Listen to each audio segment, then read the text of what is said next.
Why did I came to Australia? Kaya ang akong nabana is taga-Australia man, diri siya sa New South Wales, nagpuyo. Gikasal mi sa Pilipinas back 2014.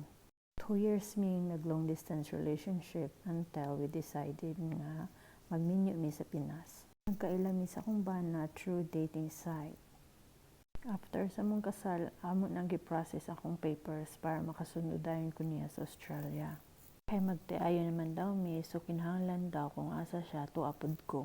Nalian ang pag-process sa akong papers para makari ko sa Australia, kay naman siya surgery nga maabot that time. Wala daw maatiman niya man ang kinahanglan yun daw nga mo anhin ako diri sa Australia. Mautong ang among gi-apply nga visa is tourist visa. Pag-abot na ako diri sa Australia, among gi-launch ang bridging visa para makastay ko diri sa Australia. And then, nag-apply pud mi og spouse visa para sa akong permanent residency. After 1 month sa pag-apply na ako sa akong tourist visa, nag-grant dayon. So, ning-ari dayon ko sa Australia, akong gisundo sa Pilipinas. To make the story short, wala naglast long ang among relationship. After 1 year sa mong panag-uban diri sa Australia, we go separate ways. I would say in a bad way. Like really bad separation. Dili na ako i-mention about what happened from the past. Kaya ako nang gikakalimtan that nightmare that I've experienced. From a tourist visa, I've been granted for a bridging visa A so that I'm allowed to stay in Australia. Sa pagpanagbulag na mo, naapektuhan akong visa. So, kinahanglan ako i-explain sa immigration about what happened nganong na-end ang moang relationship. So, I have to tell everything. I hired a lawyer to handle my case. Kay dili man basta-basta nga bulag lang ba ka ng kuan nga normal nga panagbulag. It's involving a domestic violence. Every time nga nakakay istorya sa imong lawyer, dapat nakakay proof of evidence. Unsa nga time, unsa nga year, unsa nga adlaw, diin ang panghitabo. After atong mga difficulties nako kay kinahanglan man i-recall nimo, isulat nimo dadto nga mo ni panghitabo.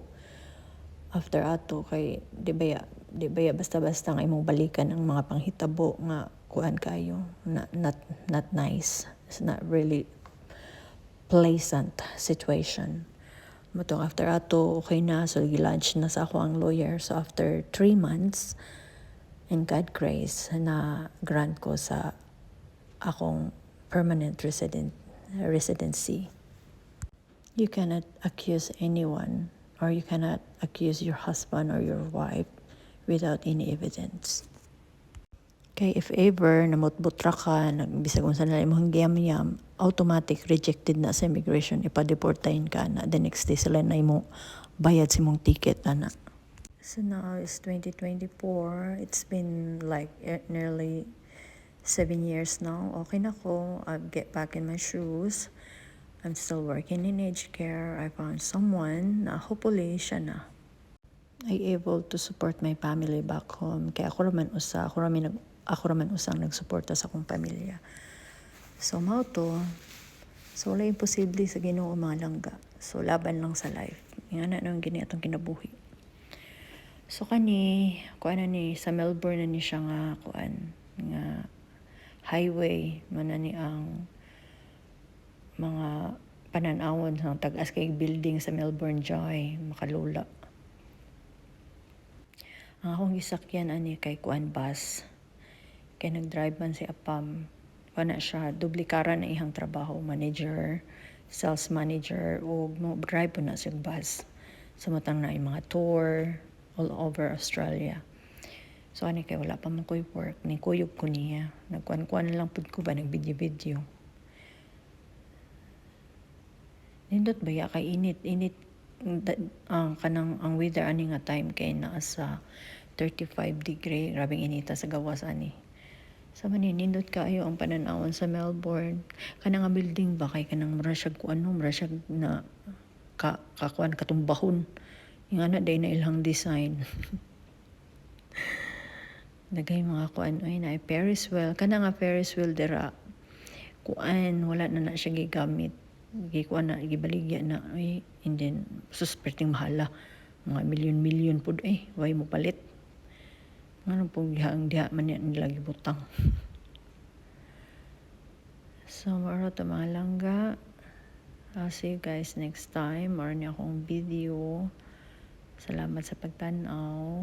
Nana pud sila Cusco, nasa sila Cusco gyud. Wala pag ko kasulod sa Cusco. One day mosulod ko ana.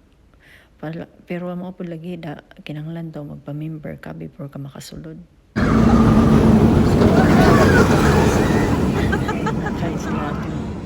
Nakay mi anang skate ug kani nga time sa ning orasa nga Queensland ko ani siya beach. Din nga time mga alas 12 naman alas 2 naman sa buntag ana. Mag-inom man mi ani sa ako ang afam karon. Nagkuan mi ako nag-celebrate mi siyang birthday. Manang ni anhing mi diri Nangit ako pipis. So man ang building amo ang